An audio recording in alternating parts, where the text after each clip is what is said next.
Good afternoon, all. Thank you so much for joining this meeting of the Santa Rosa Plain Groundwater Sustainability Agency Community Meeting for the rate and fee study update. Folks are still filtering in, so we'll give them about another minute or so. In the meantime, you'll notice that your lines are muted. I'll run through some Zoom protocols in just a moment. We will get started in just a couple of minutes here.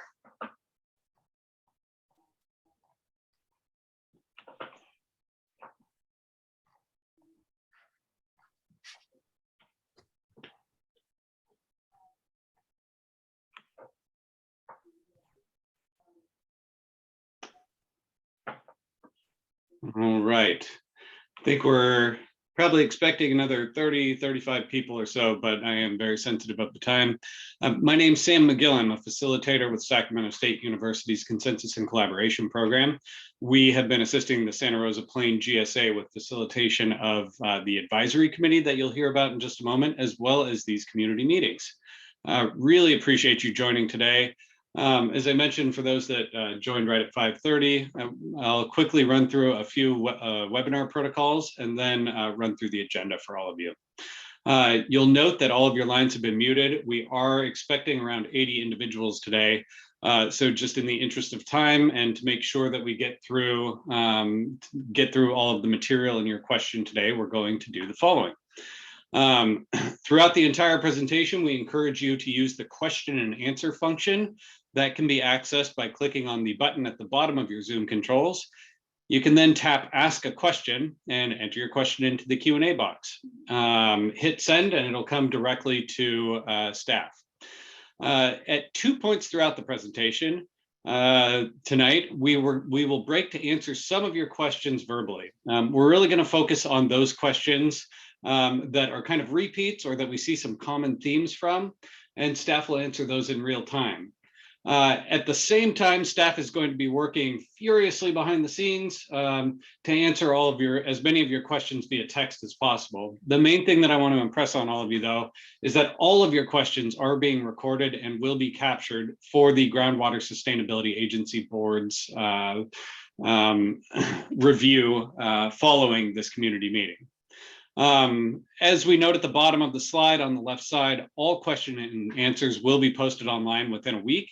And as I already mentioned, these will be shared with the Groundwater Sustainability Agency Board, as well as the Advisory Committee for their consideration as they consider updates to the rate and fee study. Real quickly, taking a look at our agenda today, in just a moment, I'm going to turn it over to GSA Vice Chair Susan Harvey. Susan is also the Vice Mayor of the City of Cotati, and she will run through some opening remarks to help give you some background on why we're here today. After that, Marcus Trotta, a principal hydrogeologist from Sonoma Water and one of the primary authors of the Santa Rosa Plain Groundwater Sustainability Plan, will talk a little bit about some of the basin conditions in the Santa Rosa Plain and some projects that are planned for future groundwater management. But really, the primary focus of the meeting today is going to be on the fee and rate study update.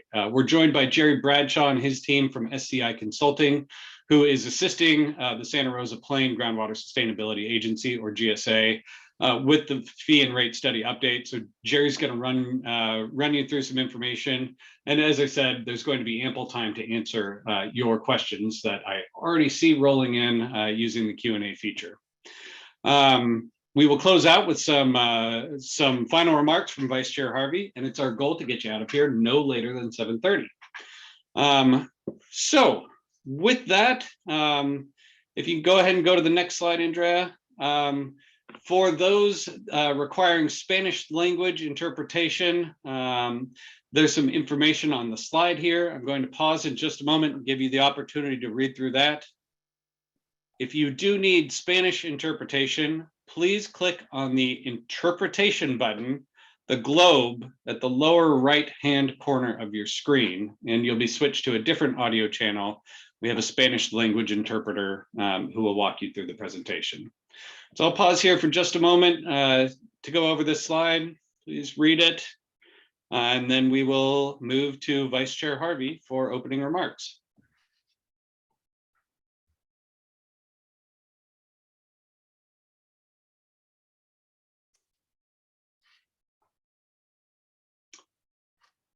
Are we ready? Okay. Okay. Susan, please. Thank you, Sam. So thank you everyone for coming tonight. We really appreciate you taking time out of your evening to join us. I'm here tonight as the representative of the Santa Rosa Plain GSA board to help answer questions and receive your comments. Before I get started with our formal comments, I want to address the article in yesterday's Press Democrat, which made it seem like you would be paying multiple groundwater fees. This is not correct. Unfortunately, we don't have a whole lot of control over how the paper writes their articles, so it is what it is. It made it seem like you'd be paying multiples, and the GSA is only considering one fee, which we will be discussing tonight. Tonight is the second of 4 community meetings to inform you and other groundwater users about a fee to ensure that our groundwater basin doesn't run out of water, particularly as we face ongoing droughts and the effects of climate change. About 180 people attended the first community meeting, which we held virtually on March 29th. You had more than 200 questions and comments, which were responded to that night or in the Q&A document, which is available on the GSA website. Thank you for your feedback at our April meeting. The GSA board eliminated a couple of the options discussed on March 29th. Jerry Bradshaw, the fee consultant, will discuss this during his presentation. Tonight, and at the next 2 community meetings, which will be held next week in person, we will focus on the board's preferred option, which is a fee based on groundwater use. So may I have the next slide?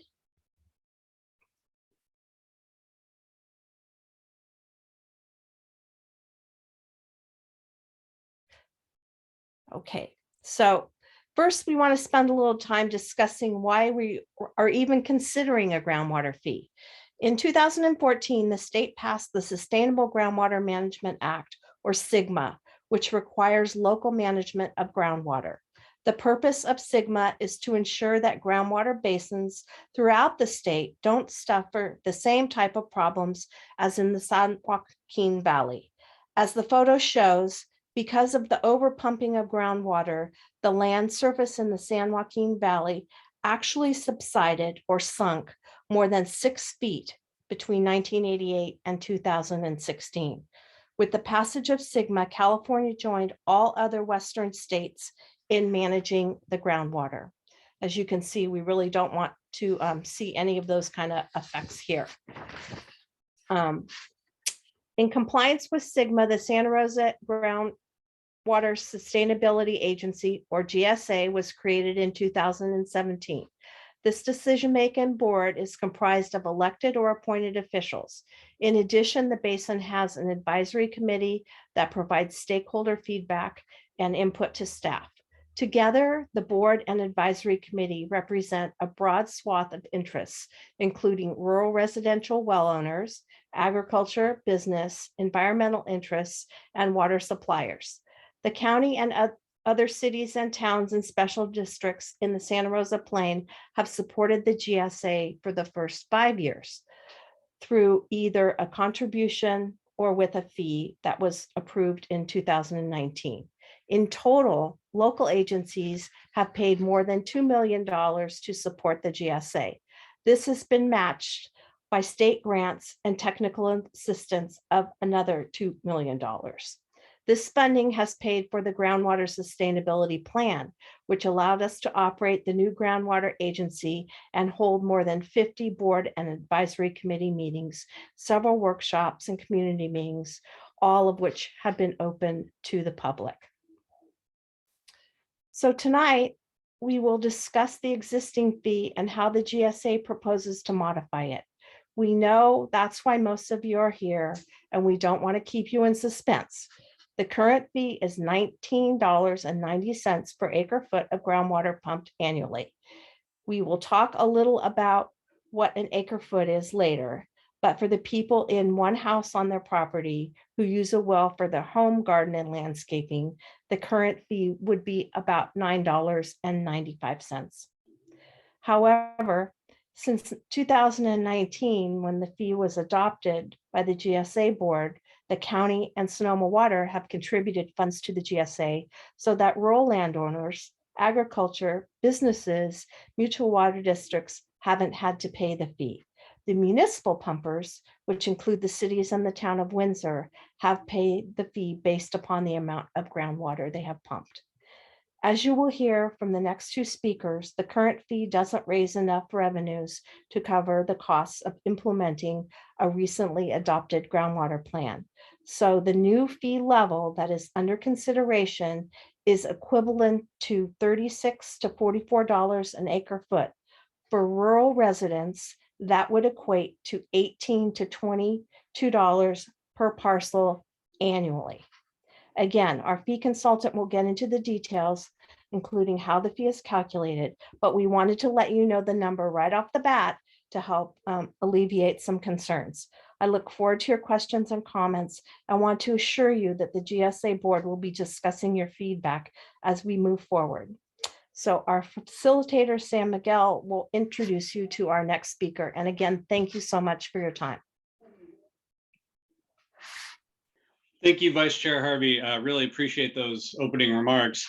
Next up, we have a presentation from Marcus Trotta. Marcus is the principal hydrogeologist for Sonoma Water and one of the chief authors of the Santa Rosa Plain Groundwater Sustainability Plan.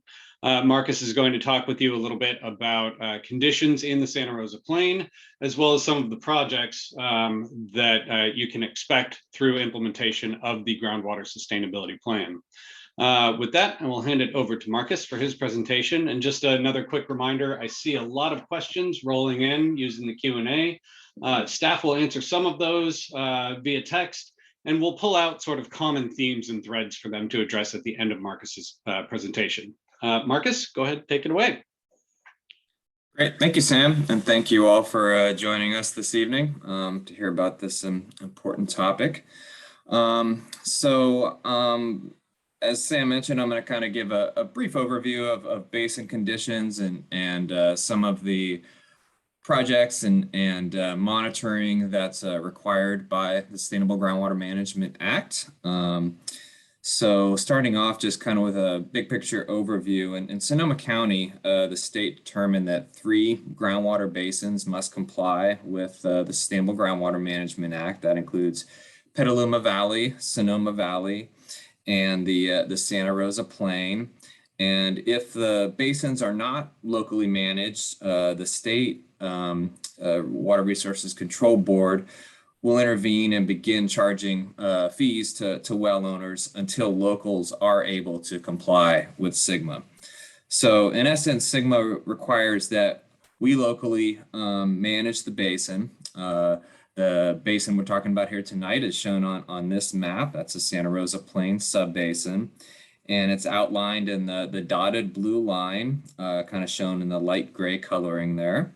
You can go to the GSA's website to look at a map, an interactive map that will allow you to determine whether or not your specific property is within the groundwater basin. Local management essentially means identifying, monitoring, and fixing existing groundwater problems that are caused by pumping of groundwater in addition to preventing future problems.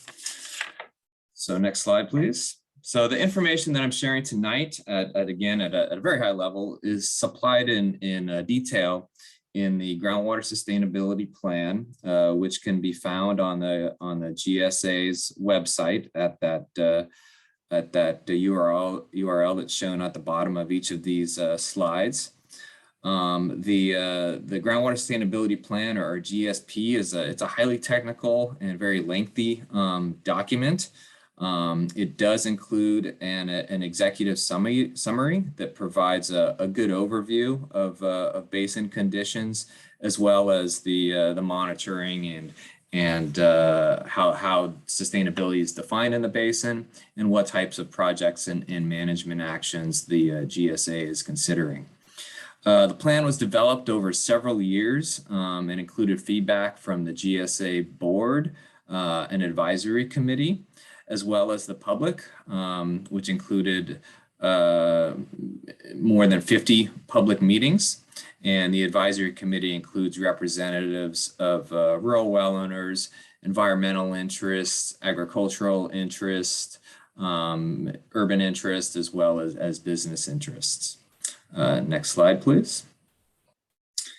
So SGMA requires that the GSA looks at specific measures of sustainability, which are identified as sustainability indicators. There's 5 sustainability indicators that are applicable to the Santa Rosa Plain groundwater basin, which are indicated on this slide. SGMA also requires that the GSA set what are known as minimum thresholds and measurable objectives for each of these 5 sustainability indicators that are protective of beneficial users and uses within the basin. So for setting groundwater levels that are protective of domestic well users to make sure people's shallow wells don't go dry, or ecosystems that are associated with streams and creeks within the basin. And the plan provides our best available information on those different indicators and sets those thresholds.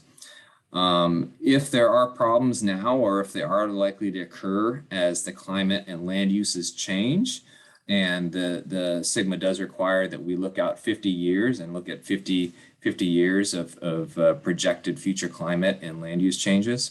If problems are likely to occur, the GSA must identify how to correct those problems or prevent them from occurring. So in the Santa Rosa Plain, the GSP generally found that for water quality, which is generally acceptable within the basin, although there are certain areas that do have highly variable and localized water quality impacts.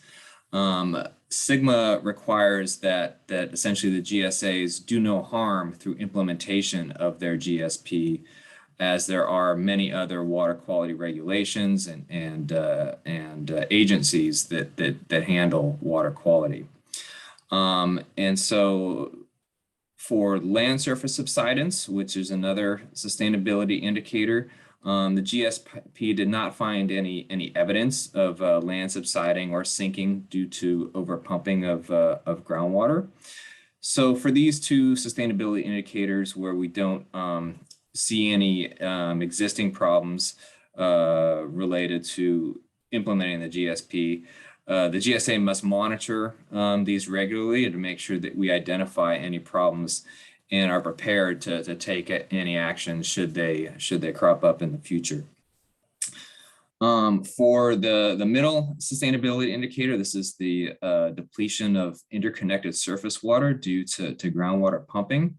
This is an area where, just like many basins throughout the state, we really have limited data on the connection between groundwater and surface water, and how this connection supports aquatic species like endangered coho salmon and steelhead. And so we really need additional information for this one about the connection between groundwater pumping that's under the jurisdiction of the GSA and water in creeks and streams, in order to determine whether projects, programs, or possible limitations are needed to reduce the possibility of detrimental impacts to surface water beneficial users. So this is an area that really requires additional data collection and additional information collection as part of implementing the GSP. And the Sustainable Groundwater Management Act is set up to be adaptive over time, and the state does expect that the GSAs will not have all the answers right out of the gates with their GSPs, and does provide 20 years to achieve sustainability. And over that 20-year period, as we collect more time,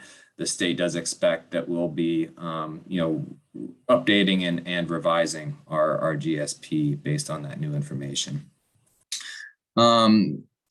For the other 2 sustainability indicators shown on the slide, reduction in groundwater storage and chronic lowering of groundwater levels. Our modeling indicates that groundwater and storage has been declining and declines at higher rates during drought periods, not surprisingly. These declines have been on the order of 600 acre feet on an annual basis during kind of normal and wet years, up to about 2,000 acre feet during drought periods. So that's something that will need to be addressed in the future. And then groundwater levels are currently generally stable. In the future, our models predict that groundwater levels are likely to decline as the climate warms and additional pumping is needed within the basin.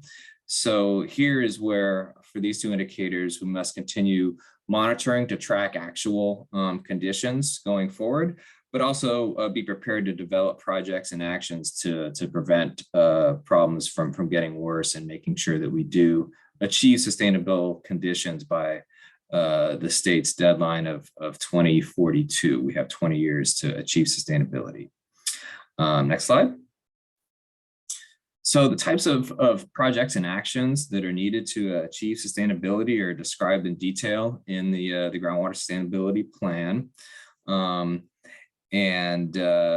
This slide kind of summarizes some of the main projects that are being considered. So this includes water use efficiency and conservation programs for groundwater users, rural residents, commercial, industrial users, and agriculture. And essentially this would be providing voluntary tools to these well owners, tools that have been available to urban users for years through funded programs in the cities, which have resulted in a 37% per capita drop in consumption regionally since 2009. So bringing those programs out to rural users is the goal of that project. Aquifer storage and recovery, also known as groundwater banking, is a project that takes advantage of wintertime water when we have lots of excess flows and natural flows available from the Russian River.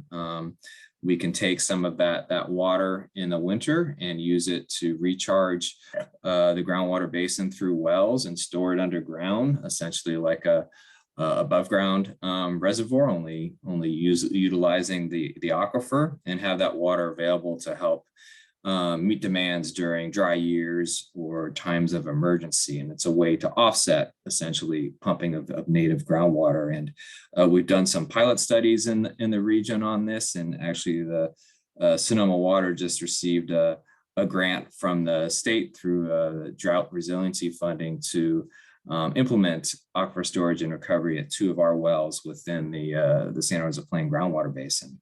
So that's one example of a project in the plan that is currently got some funding and is being worked on as we speak. So other examples are stormwater capture and recharge. This could include on-farm recharge, again, utilizing higher flows during the winter time frame. And recharging that into the groundwater basin. This is taking advantage of local surface water. So this would be water from our local streams, sending it into either detention basins or flooding farmlands is a couple of techniques that could be done. And then the GSP also includes an activity to evaluate policy options that the GSA could consider adopting, using their own authorities or making recommendations to other agencies that help out with groundwater sustainability. This could be recommendations on well permitting, considering well metering for non-residential pumpers are example of those types of policy options that the GSA board would consider under this action. Next slide.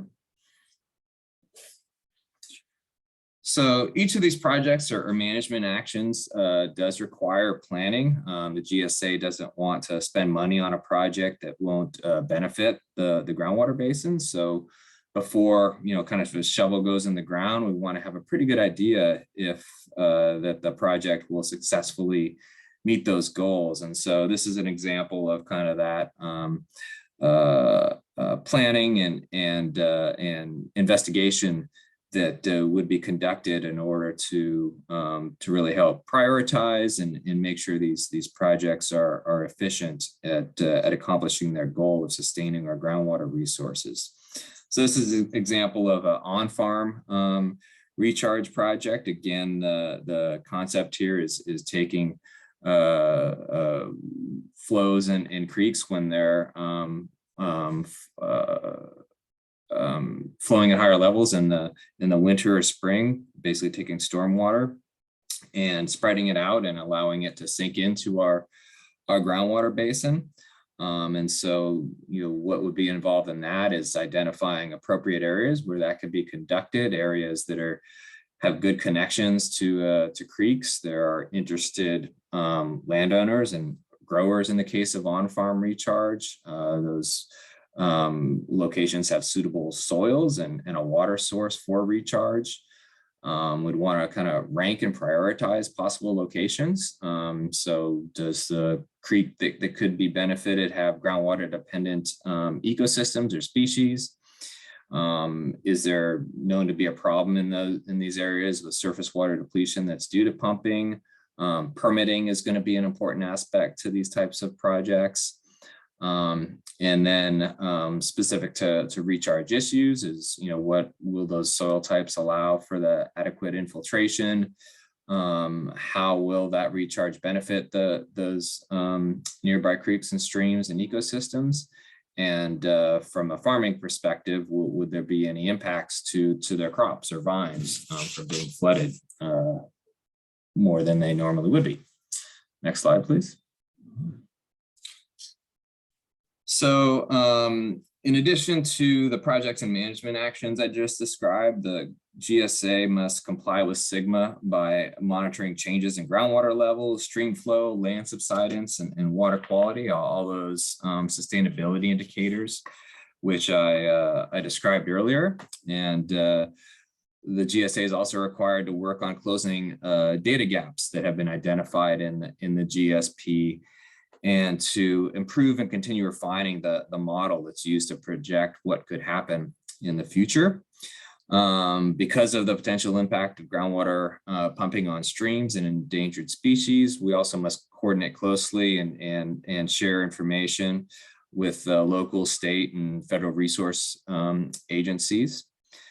And then SGMA also requires annual reporting. We just submitted our first annual report a few weeks ago, which is due April 1st of every year.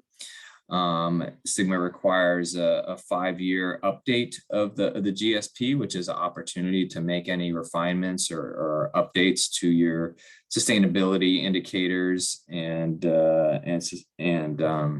sustainable management criteria that are within the plan. And it also requires ongoing community engagement and public outreach. So as noted on this slide, some of these tasks are one-time items, but others occur annually or ongoing activities. Next slide, please. So just for clarity, because we received a lot of questions about this at past community meetings, in a recent Press Democrat article, one of the GSA advisory committee members, David Noren, was interviewed, and he noted that the groundwater basin is like a milkshake with many straws in it. And in this case, I guess a strawberry milkshake. The purpose of the GSA is really to protect that milkshake. And that's the intent of this long list of tasks, is to make sure that we are keeping our eyes on the level and quality of the milkshake. The GSA isn't responsible for fixing or maintaining the straws or wells. That continues to be the responsibility of individual well owners. It's really the responsibility of the GSA to make sure that the the aquifer or milkshake remains full enough so that those straws don't begin sucking air instead of your milkshake there. SGMA also did not give the GSA the power over land use decisions. That remains the responsibility of the county and the cities. However, the GSA is required to communicate with land use agencies about groundwater issues, and land use agencies must consider groundwater resources and information provided by the GSA when making development decisions and updating their general plans. A couple of weeks ago, a recent development is that the governor issued a drought emergency order that does require, for the time frame of that order, that the GSAs provide written approval to the county before it can issue non-residential and non-public water supply well permits within the basin. So that's something that the GSA is currently coordinating with the county permits Sonoma, which is responsible for issuing well permits, on how to address that new requirement. Next slide. So the annual budget to comply with SGMA and complete the tasks I just described is a little under $1.1 million. The budget assumes that the Santa Rosa Plain, Sonoma Valley, and Petaluma Valley GSAs will jointly share the costs of studies, projects, outreach, and updates where at all possible. The budget will fluctuate over the 5 years. Some years it'll be less than that. Some years it'll be higher, depending upon the specific activities that need to be conducted. Jerry Bradshaw in the next presentation will describe how that budget was kind of smoothed out to allow for a fee that doesn't fluctuate every year, and describe possible grant revenues that may be used to meet some of these costs. The purpose of this slide is really just to provide the order of magnitude of costs. And so with that, I think I'll be turning it back over to Sam. I'm happy to answer any questions on what I covered. And it's just a reminder that your next presenter, Jerry Bradshaw, will be providing information on the fee study considerations, options, as well as our current estimates on groundwater use by different sectors within the basin. Great, thank you, Marcus, and thank you to everybody who have submitted questions. Quick reminder: many of your questions have been answered already by staff. Just click on the Answered tab at the top of the Q&A pane to see the responses provided. I did record a number of kind of common themes and questions that have been submitted throughout the discussion today. As Marcus correctly noted, several of those are really are going to be answered by Jerry's presentation. So I just wanted to flag a couple of those. There were a couple of questions about how land use types are determined and what that means in terms of estimates for pumping that could impact the fees. Jerry is going to speak to that at some length, but we'll make sure that he addresses that point specifically. Likewise, there were a couple of questions about land use types, such as rural, residential, vineyard, pasture, et cetera, and how those are assigned. But for your purposes, Marcus, I'm wondering, you mentioned what the GSA can and can't do right at the end of your presentation. I'm wondering if you could just explain a little bit the permitting authority for new wells as those are drilled in the future. Is that something the GSA is directly involved in? And if not, which agency does really focus on that? Yeah, so the SGMA, as it was written, maintains the authority for issuing well permits with the existing well permitting agencies. In this case, it's the County of Sonoma through Permit Sonoma, which issues well permits within the basin. We have in the GSP, there is a management action to closely coordinate with Permit Sonoma. And we have already, through some grant funding, Permit Sonoma has been making updates to their well permitting application to collect information from applicants that is includes potential use of the wells, and just provide information that could be useful to the GSAs, as well as developing kind of information sharing protocols with the GSAs on well permitting. And so as SGMA was written and as described in the GSP, the authority remains with Permit Sonoma. As I mentioned several weeks ago, through the governor's drought executive order, there is a provision in there that does require, during the period while this drought emergency remains in effect, that permitting agencies are required to get written approval from the GSAs prior to issuing well permits for wells, to make sure that the wells will not impact the GSA's ability to achieve sustainability.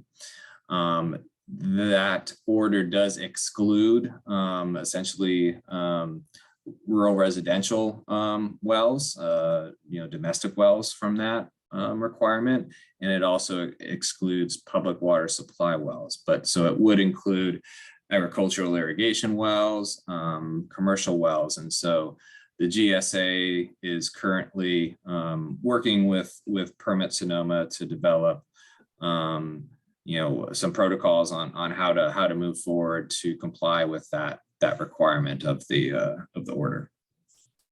Great, thank you. A fairly general question, but it was sort of alluded to in a number of both the open and answered questions. How are you measuring groundwater levels across the basin? How do you know where there are issues? Have there been monitoring wells installed throughout this whole process? Can you speak to that a little bit? Yeah, there have been over the years. There's been several different monitoring programs and monitoring networks that have been developed either through voluntary monitoring of private wells. There's a few groups that have been monitoring private wells in certain areas, and that data has been made available to the GSAs. The California Department of Water Resources historically has monitored a number of private wells in the basin that provide us some records going back several decades, which are really valuable. There's also been dedicated monitoring wells that have been constructed by some of the cities and within the basin that are used to monitor groundwater conditions. So Section 5 of the Groundwater Sustainability Plan really describes the monitoring network, the historical network, and how that network was evaluated as part of the GSP, and those efforts kind of combined to create the kind of basin-wide monitoring network. The monitoring network also includes wells along the boundaries of the basin to assess any impacts that could be occurring and impacting the margins of the basin. Great, thanks. And one final question. I see staff answering a couple more of them via text, but just out of curiosity, and I know this may go beyond the GSA and implementation of the GSP, but how should landowners who are experiencing a significant drop in water levels, how should they remedy that situation? Does Sonoma Water or the GSA have any mechanisms to help those folks out? I think step one would be sharing information with the Groundwater Sustainability Agency if you're experience a problem with your well, either a drop in production or a drop in groundwater levels. The GSA can look to see if that's a larger trend, if there's any other wells that are experiencing those conditions.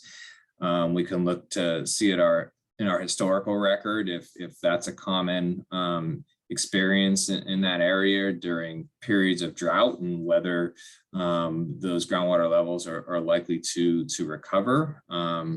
We can look to see if there's any new groundwater uses in the area that could be causing new impacts of those wells. So I think sharing information with the GSA, and I don't know if this will be covered later, but on the GSA's website, there's a link to what's known as the Groundwater User and Information Data Exchange, or the GUIDE program. And that's really a good mechanism for well owners to share information with the GSA on those types of issues. It's also important to note that not all well problems are necessarily caused by conditions within the basin or nearby pumping. In many cases, older wells, they'll commonly get plugged over time, and losses in production can also be related to the condition of the wells. Thanks, Chris. There are a number of additional questions about the rate and fee structure and study that I think Jerry is going to touch on. I would just point out to everybody who's joining us online, I did post a couple of links in the chat that could be helpful. The first is a link to the full Groundwater Sustainability Plan that includes a lot of the information Marcus mentioned in much more detail, if you're interested in taking a look at that, as well as some of the projects and management actions that are planned in the future. The second refers exactly to what Marcus was just going over, the Groundwater User Information Data Exchange, or GUIDE program. If you click on the second link that I posted, a good first step in finding out whether you could be subject to any of this is to find out if you're in the basin, and you can do that on that link posted in the chat. Let's see. The remainder of the questions that I'm seeing right now, as I mentioned, are specific to the rate and fee study. If we could pause for just a moment to see if there's any other kind of technical questions come in. We'll wait for those. Otherwise, we'll transition to Jerry's presentation in just a moment.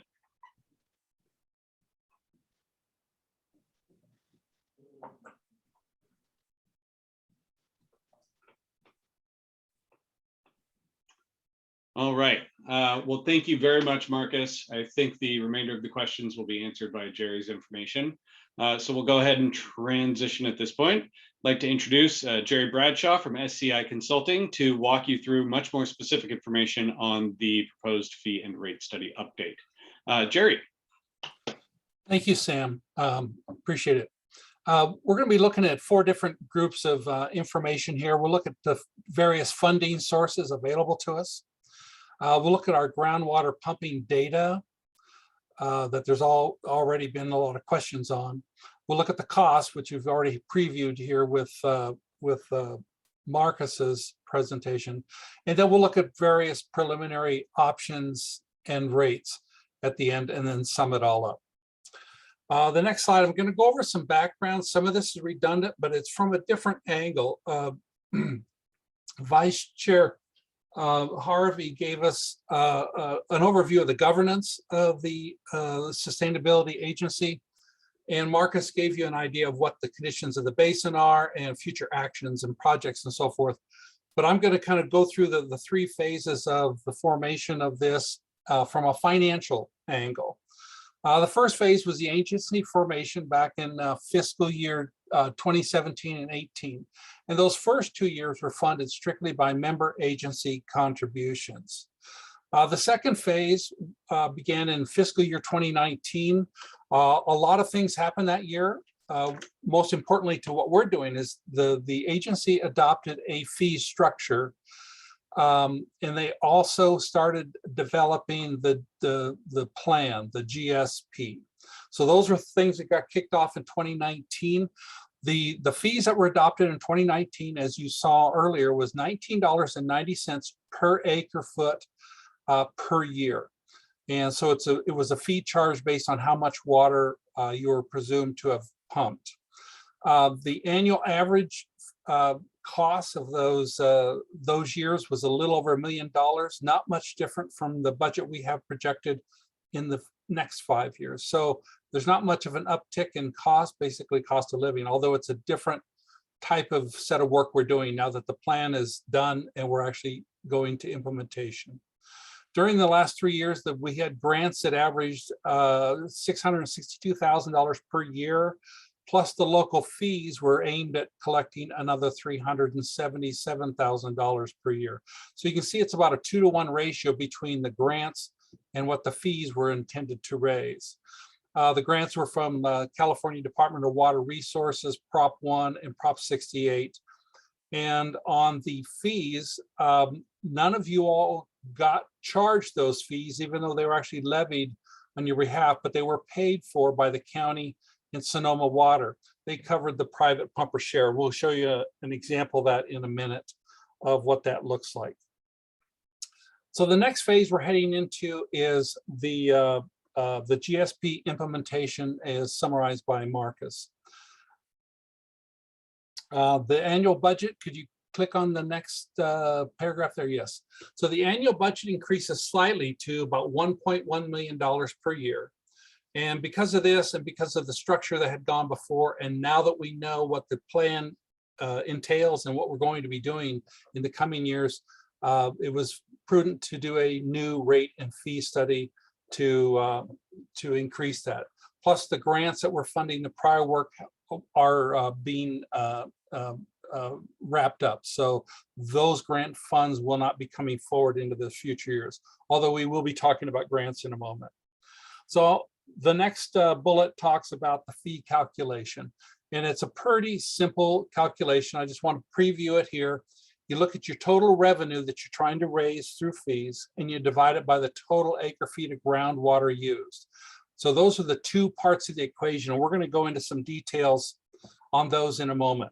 On the next slide is the last little bit of history here, which is how the 2019 fee structure worked out. I'm not going to belabor all the numbers there. You're welcome to peruse those if you want, but I wanted to mention that these fees, the $19.90 per acre foot, was aimed at a revenue generation of $377,000.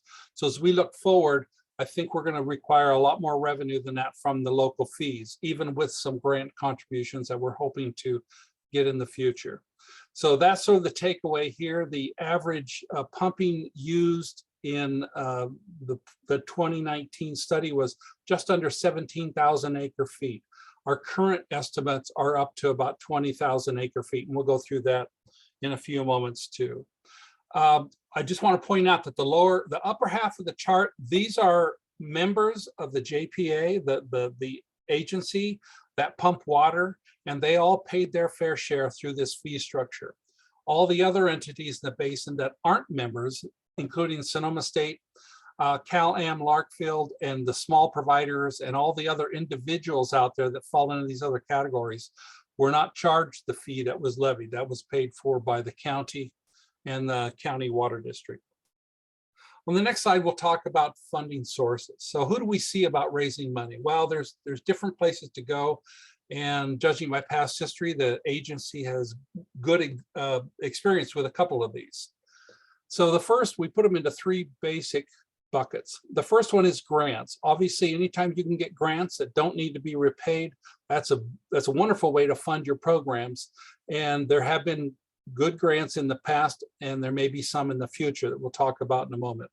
The grants usually come from the state, Department of Water Resources, or another state agency, and ultimately it's the taxpayers that pay for those grants. So that's spread around the entire state for this sort of groundwater work all throughout the state. The second bucket is the agency members, which have been funding a lot of the work so far.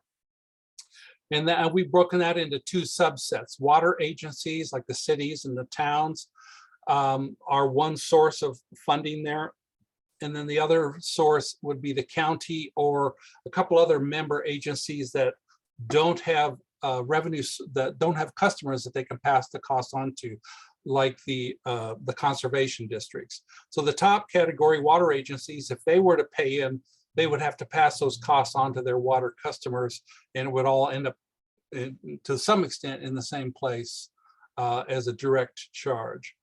The other ones, the county and the conservation districts don't have customers to raise rates on, so they would have to just eat the costs or basically do shortchange other services that they provide in order to cover this contribution. So those are options, and those have certainly been used in the past.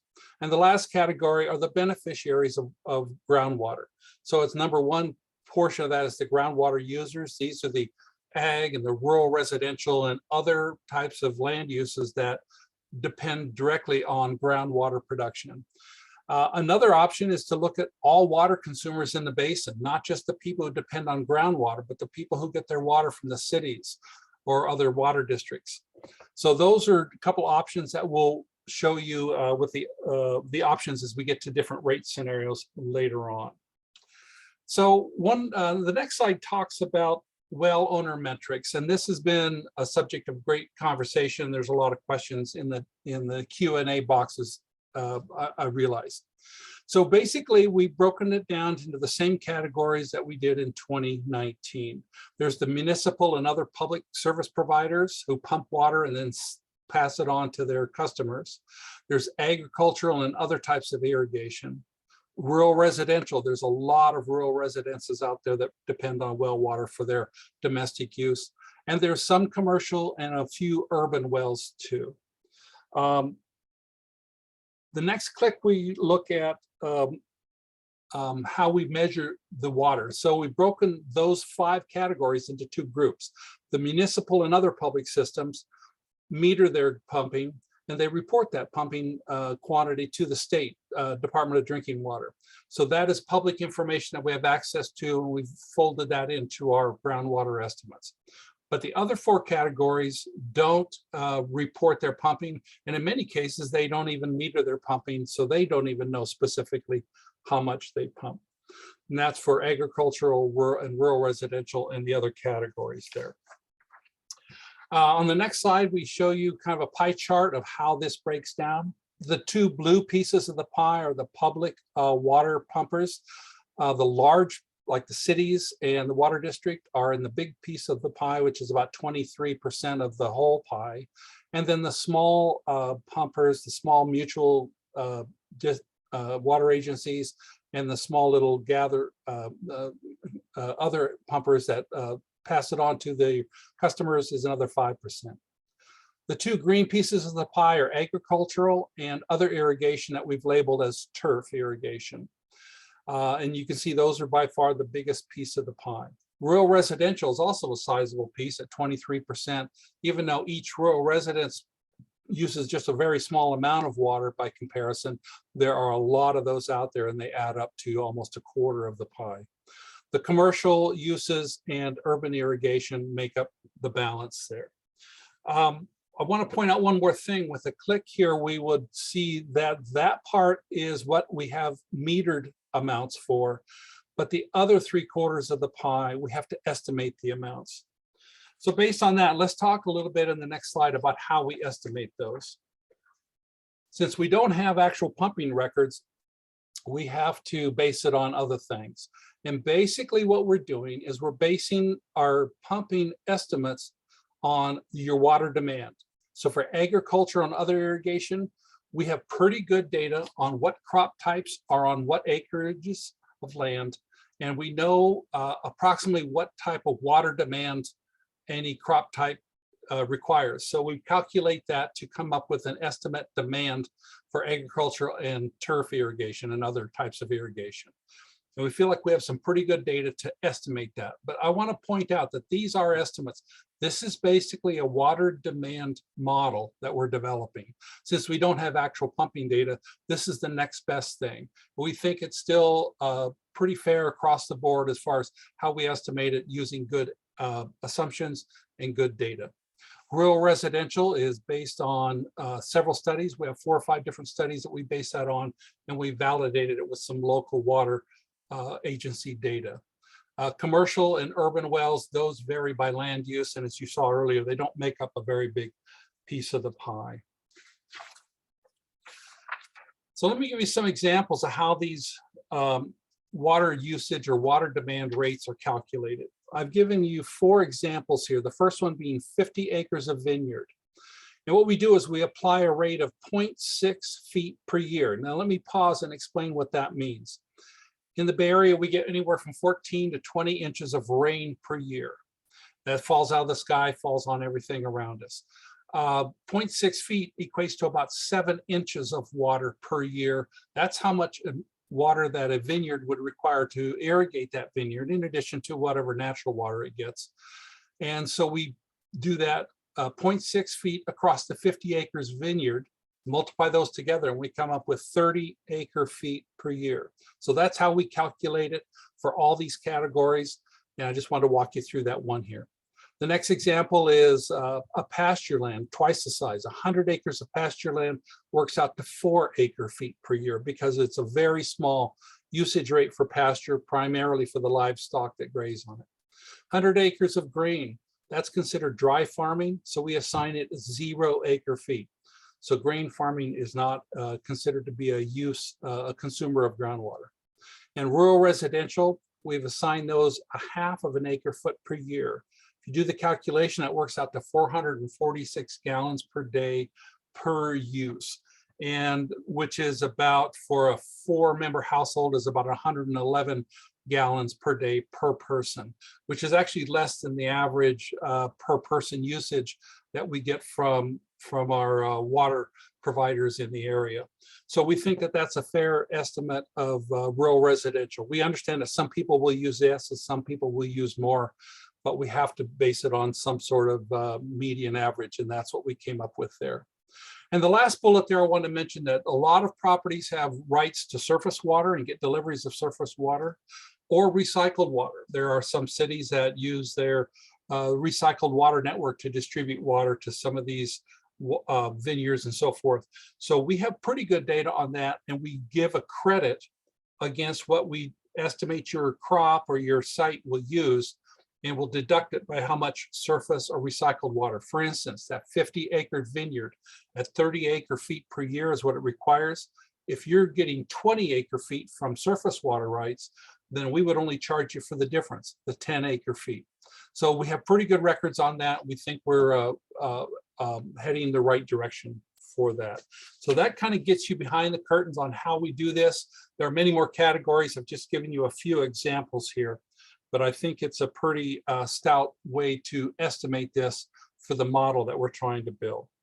On the next slide, we look at the actual numbers. These are the numbers that made up that pie chart you saw earlier.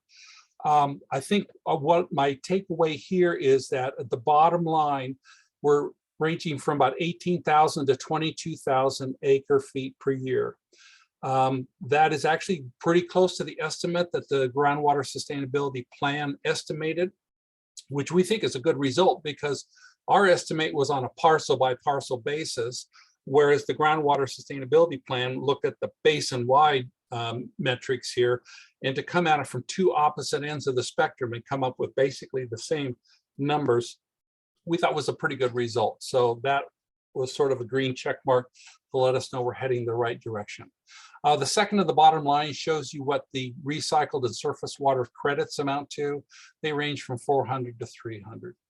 I want to mention that I'm giving you ranges of estimates because we're still tinkering with some of the data, particularly turf irrigation and some of the urban irrigation, and then a little bit more on the large public system. So we're doing some combing out of snarls on some of those. So we don't have a final number yet, but we hope to in the next week or two. And then these will get firmed up. On the right or on the left there, you see some of the different categories of crops going down the list. And the other demands include turf irrigation, residential, commercial, and urban irrigation. I want to pause for a second to explain what urban irrigation means. These are properties that are known to have wells, yet the property is within a water district, a city system, for instance. But they have an urban well, they have a well inside that urban area. So we've made the assumption that that well is used for outside irrigation at that site, that the domestic use would probably be from city water, but the well pumping would just irrigate the outside uses.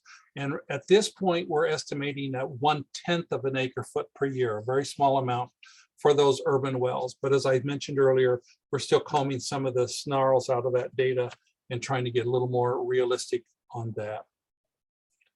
On the next slide, we'll talk about the other part of the equation, which is the cost. You see the top part of my table is the $1.074 million that Marcus showed you earlier. And if you saw the community meeting a couple weeks ago, and you would have seen the same number. These cost estimates have not changed for several months. We're pretty firm on what we think the costs are going to be spread over the next 5 years. But what's new here is that the board has directed us to assume some grant funding to the tune of about 25% of our budget. We estimated we could hopefully get grants in the coming year or two as much as 33% of that $1 million cost. They wanted to hedge their bet a little bit and directed us to assume only 25% of that budget would be coming from grants, which leaves the bottom number, $805,000 is what would be required from the fee program we're contemplating. So that gives us the other half of the equation. That's our revenue target, is $805,900. And I just want to make one more comment about the grants. The grant funding is just an estimate at this point. The actual funding and availability are currently unknown. We do know that there's a grant cycle opening up for applications here in the fall of this year. And staff will be working hard to get ready for it beforehand and to submit applications. They're hopeful that they can get some grants, but there's no guarantee. These are competitive, so we're competing against other groundwater agencies throughout the state. So there's no assurances that those grants will come in, but there's some level of confidence. So I just want to make that note on the cost estimate before we go on. So the next slide shows you that calculation that I hinted about earlier with actual numbers. $805,000 divided by approximately 20,000 acre feet. Now the acre feet, as I mentioned, is not settled yet. That's still moving around just a little bit, and we should have it figured out in the next week or two. So because of that, I'm giving myself a range for the fee between $36 and $44 per acre foot to allow myself some wiggle room so I don't paint myself into a corner at this stage of the game. So the engineers and scientists out there will look at my equation and wrinkle their nose, and I appreciate that. But this is what we've come up with, with a range of what the fee would be if we move forward with a per acre foot charge. But there's some other options. So let's go to the next slide. We've divided our options into two families. Option A are fees that would be applied to just the well-dependent parcels. And there's about 9,000 of those parcels out there. And this regulatory fee mechanism is exactly what I've been describing throughout. It would be a charge per acre foot based on our acre foot, our water consumption model that we're building, combined with the actual pumping records of the public pumpers. And this would be charged to all people who are dependent on well water. We use the word pumpers, but not all of these parcels that have crops on them actually have a well on that site, but they are dependent on well, whether it's on their neighboring parcel or one of many parcels that an owner owns. So we're looking at really croplands and other land uses, not so much parcels. It's very proportionate to the amount pumped. The more you pump, the more you pay under this scheme. Plus, this structure is already in place. All we're doing now would be extending that structure forward with a new rate level that would fund the $805,000 revenue target that we need. And as I mentioned, on the upside, we do credit for recycled and surface water use. Obviously, on the downside, this is about double what it was before from 3 years ago. And that's because the most of the early work was grant funded. And also on the downside, most of the private pumping is not metered. So we're having to estimate and model those. So $36 to $44, somewhere in that range is what we're looking at for this type of option against the current $19.90. Another option would be a wellhead fee. And that, before I go on, let me go through the three examples. The 50-acre vineyard would pay approximately $1,200 a year. So I've kind of used the middle of the rate range to estimate approximately what they would pay. The 100-acre pasture would pay $160 per year, and the rural residential would be in the $20 range. Now those are annual costs. So the rural residential, that works out to less than $2 per month for this regulatory fee that we're looking at in this example. The next example is a wellhead fee, And this is a very simple flat fee that would apply to all parcels depending on well water.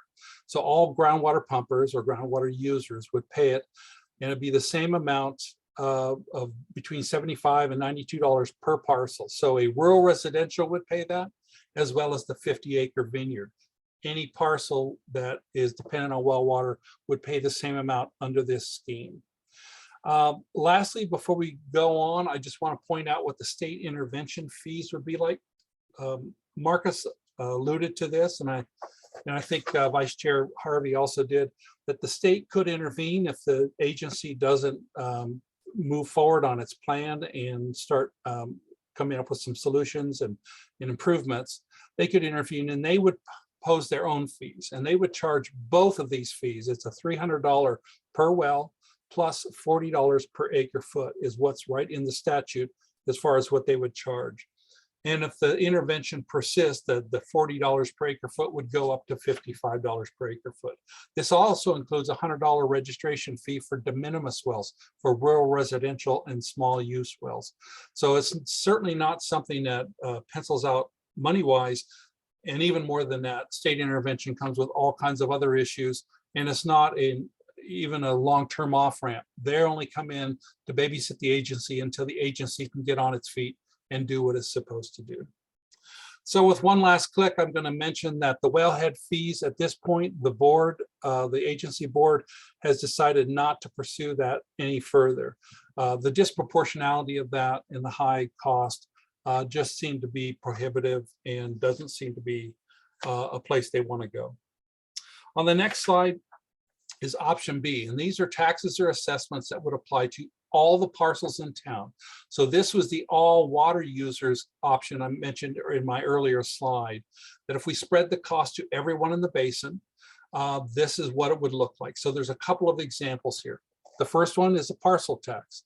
Most property owners are familiar with parcel taxes. They have to be voted on by with a 2/3 majority to pass a parcel tax and impose it. It does result in a lower rate. This is a per parcel, so it has nothing to do with how much water you pump. So it's a pretty low rate. But on the downside, aside from the voter approval, it couldn't even be implemented until year 2. So you would need to come up with a funding plan for year 1 while you wait and take a risk on the voters even approving that. In addition, there's a high cost to implement it. We're looking at almost $250,000. To a lot of that goes to the county elections office. They charge any agency that wants to put a measure on the ballot. Plus, you would have to do some data work. You'd have to do probably a public opinion survey to understand where you are and how much you could get people to invest in it. So that would all add up to quite a bit amount. So that is built into that $11 to $15 range we're talking about there. The last one is a benefit assessment. Again, it would require an election, although it's not registered voters. This is an election of landowners. So it's a different kind of election, but it amounts to the same thing. It has to be approved by voters. Only requires a 50% majority, but the votes are weighted by how much your assessment would be. Under this mechanism, we would probably go back to a per acre foot charge, because benefit assessments is a very strict proportionality requirement. And so the water demand is probably the most proportionate way to allocate those costs. So the high water users would actually have high voting power compared to their neighbors who are just, say, a rural residential, for instance. Again, this could not be implemented in time for next fiscal year. So you'd have to come up with a 1-year interim plan. And again, you have the risk of the voters voting it down. Actually, I have an old bullet there I should have taken out. It was under legal review, but we've completed the legal review, and I think we're in good shape. What would have to happen for either of these is a lot more study, especially the benefit assessment. So those aren't actually in the scope to do a detailed cost study for those in my current scope, but we did do a rough cost to come up with the estimates we're here, which is about $20 to $24 per acre foot. So it is less by spreading it out across all the parcels in the basin, but not considerably less. The examples under this would be for the 50-acre vineyard would be around $660 a year. 100-acre pasture would be in the $88 range, and the rural residential would be about $11 per year.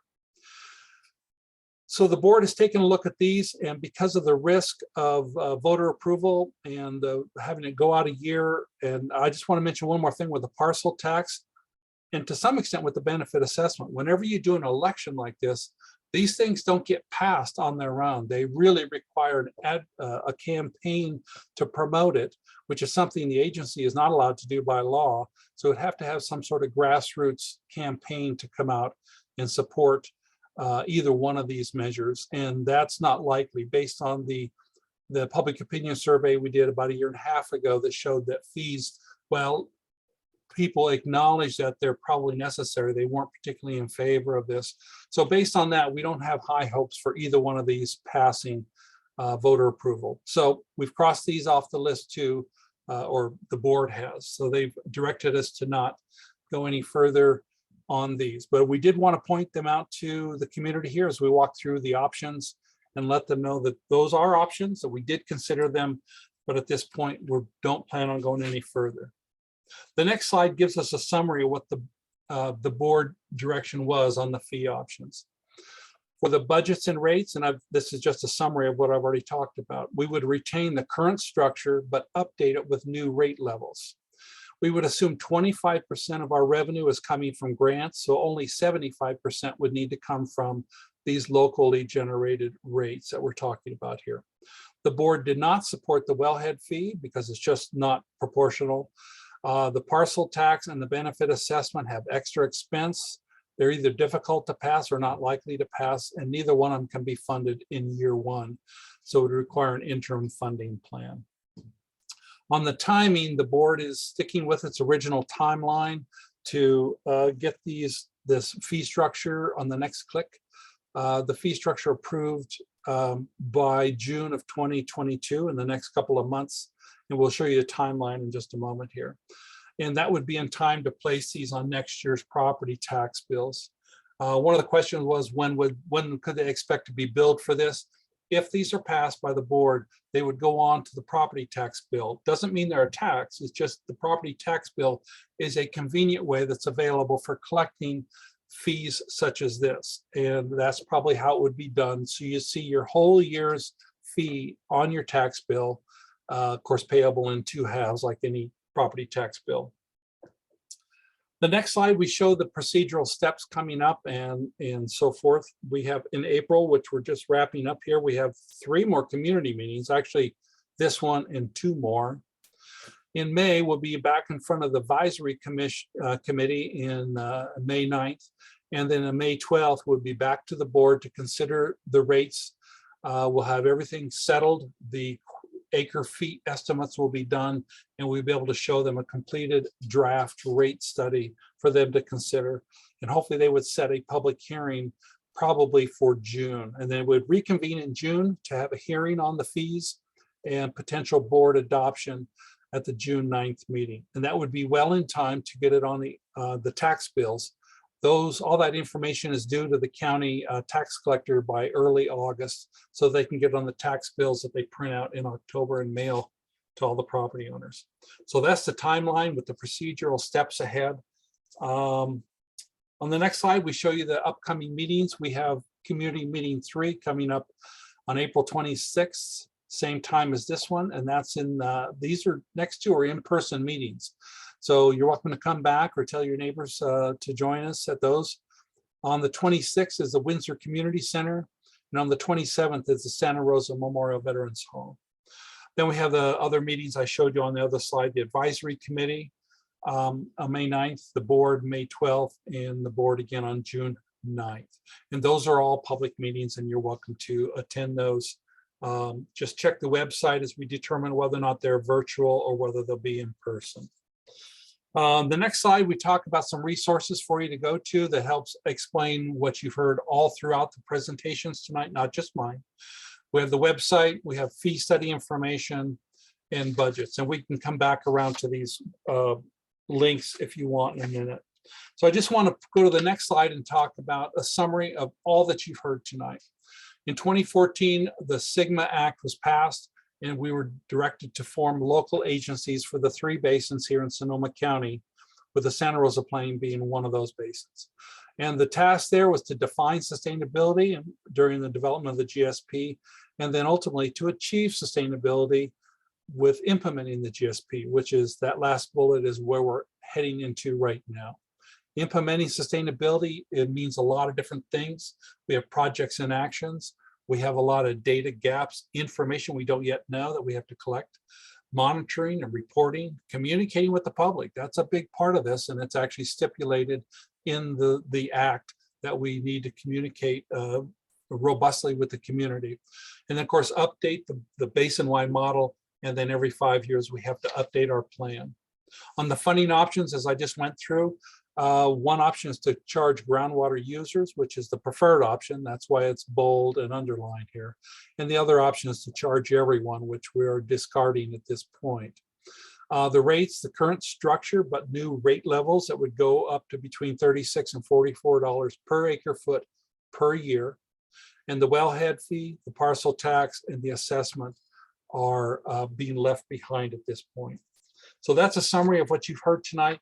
On the next slide, we just want to, actually, I'll hand it back to Sam. There you go. I'll just quit talking now. Great, thanks, Jerry, and thanks for that. Thanks for that summary of all the different fee options and the information that your team developed to come up with some of those estimates. For the most part, hats off to staff for answering questions as they've come in. I really recommend everybody take a look at the Answered tab under the Q&A function. Again, you can open that by clicking on question Q&A on your Zoom controls. There were a couple of kind of common threads that were asked throughout, though, and I'm hoping you can just kind of, I know you went over some of this, but I'm hoping you can kind of reiterate it a little bit. The first is, will urban users be charged the fee similar to other users? And how is that calculated? Good question. No, the urban users, I assume that the questioner means the parcels that are within a water district, like a city. No, they will not be charged this fee unless you have a well on your site that is documented or that we're aware of, and you are using it for outside irrigation. So there will be a few that will be charged just based on estimated pumping, but they will see a little bit of this charge because the cities will be paying their fair share. As I showed you before, almost 30% of the water pumped goes through the public agencies. So 30% of the revenue would be paid for by your local water district. And I'm almost certain that they would pass that on to their rate payers through their rates. But we did a quick estimate on that. And for most of the average homes in those water districts, we're looking at less than $1 a month as far as how that would trickle down, because the amount of water that the agencies use is only about 1/3 or less groundwater. The rest of the water is surface water. Right. But just to reiterate, so the public water agencies, Sonoma County Water Agency, for example, or City of Roanoke Park, whoever it may be, will be assessed a fee, and that will likely be passed through to the individual customers. That's correct. Okay, thank you. Let's see, how, if you think about the different land use types and the pumping estimates that you came up with, how do you differentiate between something like a small hobby farm compared to, you know, maybe a larger agricultural operation, be it pasture, vineyard, or whatever it may be? We have pretty good data that we feel is good confidence in the data for the crop maps that comes through some state sources, and it shows the different crops and the different acreages. So, and we've given a different application rate for, or demand rate for each one of those crops. So we have pretty good feel for what's out there. Hobby farms, I assume they mean, you know, under 5 acres or under 2 acres, like that. It's all proportionate to the acres and the type of crop that you grow on those. Mm-hmm. If they, I'm thinking of one specific question that was asked a while ago. If they had, say, 5 horses and a couple of cows, would that be kind of considered rural residential or a larger agricultural operation? Well, it might be considered both rural residential if they have a house there, and if they have pasture land that they're running some livestock on, they would be charged the pasture rate, which is actually quite small. So they would be paying for the residents and also the pasture land. If it's not considered pasture land, if it's just a large lot that they maybe have some goats on or something, it would probably be just the rural residential. And so they could, that allowance allows for gardens and other minor uses attached to a home. Great, thank you. And again, your estimate for that rural residential fee is somewhere in the neighborhood of $20 per year? Yes. Okay, great, thank you. So a number of the questions, as I mentioned, have been answered by staff. I really encourage people to keep submitting questions. We do have some time left in the meeting. Let's see, one user notes that as a residential owner, I will be charged $20 per year to support an agency that monitors. Fine with that. It's cheap insurance for continued groundwater access. Thank you. One of our advisory committee members, Rue Furch, asks, how will changes in jurisdictions well uses be charged? There may be more well uses by cities and or other jurisdictions, as Sonoma Water may need to reduce delivery. So as wells are changed between jurisdictions, has that come up as an issue at all in your estimates or the way you've calculated your fees? No, I think that comes out in the wash. That's a good question. The public agencies have to report all their pumping to the state, and we will download that data each year and keep a 5-year rolling average, a rolling set of data. So each year we'll advance it a year. So if let's say Roanoke Park has to pump more because of Sonoma Water pumping less, then their fee for that particular year would shift in accordance with what they pumped over the prior 5 years. So it'll be a year in arrears catching up to them, but we will be keeping track of those. And we do have good public data on actual pumping for those types of wells. Great, thank you. Let's see, one question that was answered at least in part, the user asked, what is turf irrigation? And how will they pay the fee, or what fee will be assessed? As I mentioned, we're still ironing out the last few wrinkles, but turf irrigation are like golf courses, some large turf areas like school play fields, maybe. They have to be a certain size to register on turf. We're not going after everyone's backyard by any means, anything like that. But large turf areas, like golf courses and so forth, are the types of things we're looking at. And we have a demand rate for turf. I don't have that number right off the top of my head, but there is a demand for that. Thank you. I'm hoping I understand this participant's question correctly.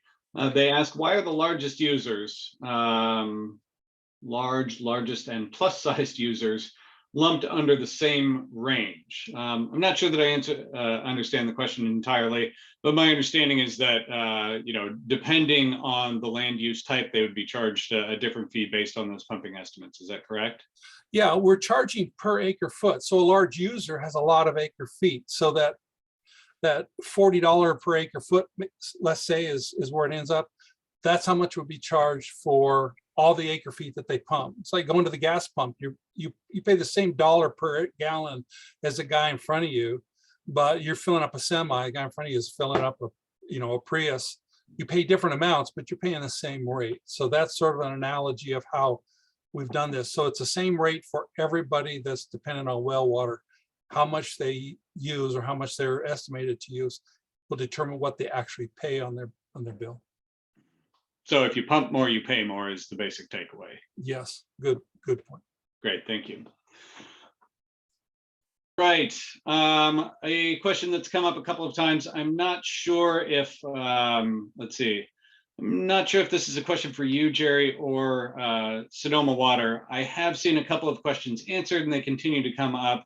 Can you talk at all about how fees will be assessed to out-of-county contractors, such as the Marin Municipal Water District?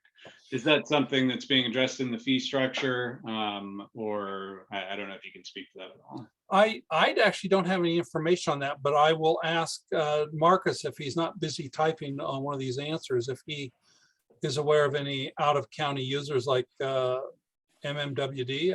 I'm not sure. Is that Not sure which. I would say that out of county users like MMWD, Marin Municipal Water District, North Marin Water District, which are outside of the Sigma Basin, but do pay Sonoma Water for water they receive through the aqueduct. You know, they're outside the basin, so that they wouldn't be directly charged any of these fees. They're not directly using groundwater from the basins, but to the extent that any of Sonoma Water's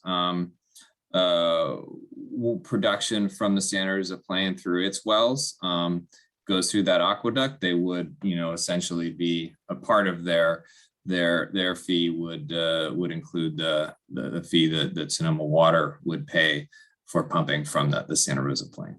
So this is similar to a city lot that would pay through their water rates where they're paying their water provider. So Marin Municipal would pay Sonoma Water through its rate that they pay Sonoma Water for any costs that come from the Sonoma Water's pumping charge. Okay, parallel situation. Thank you. Probably just confused things, sorry. It's okay, thank you.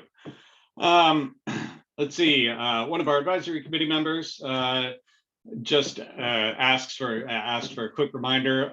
All of the dates that Jerry mentioned, those are specific to the Santa Rosa Plain for upcoming meetings. So please do find out if you're in or outside of the Santa Rosa Plain Basin. That link again is posted in the chat, Santa Rosa Plain groundwater.org/user. You can find out if you are in or out of the basin. But all of the upcoming public meetings you see here are very specific to the Santa Rosa Plain only. Let's see. Just taking a look at some of the other questions here.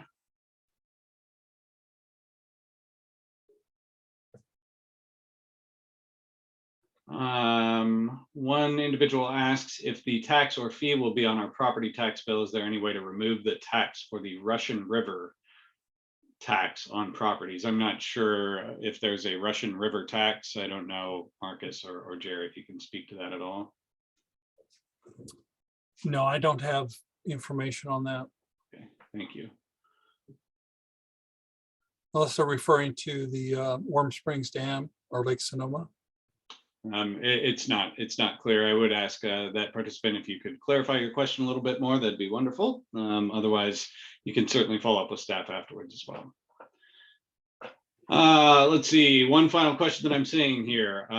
Again, this kind of goes to property or land use types and the estimates, the pumping estimates that you have. Are the best available estimates based on more than one observation? Basically, the user is inquiring about the statistical robustness of the estimates. Can you speak a little bit more just about how those various land use estimates, pumping estimates were arrived at? Yeah, and this is Mr. Conlon's comment there. That's right, yeah. I know Ann's typing on that, but I will address that. It's true, with a modeled estimate of how much water you pump does not provide an incentive for you to pump less. And we acknowledge that. It really is the best we have at this point. However, we do have provisions in our proposed rate mechanism going forward that if someone is using less water and they can document that there will be a process for them to come to the agency and ask for a change in their water usage if they have documentation. I don't think we've worked out all the actual details of what that documentation would be.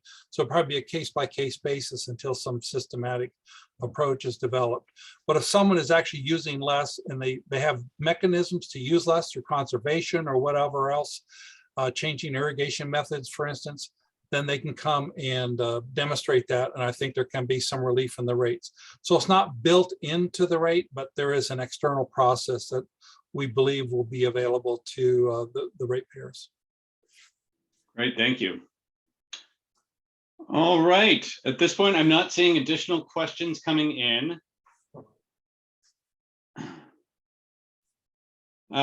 Thank you, Ms. Curtis, for that additional information. I think staff will have to look into that, your question a little bit more. We don't have an answer available right now. Let's see. Any additional questions?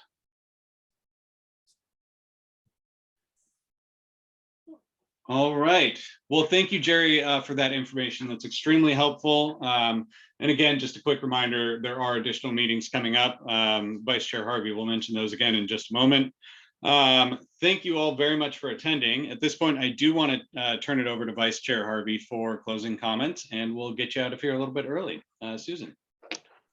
Thank you, Sam. I really want to thank everyone for attending. The questions were really great, and the staff, you guys were wizards in getting answers out there. So really appreciate the quickness of all of that.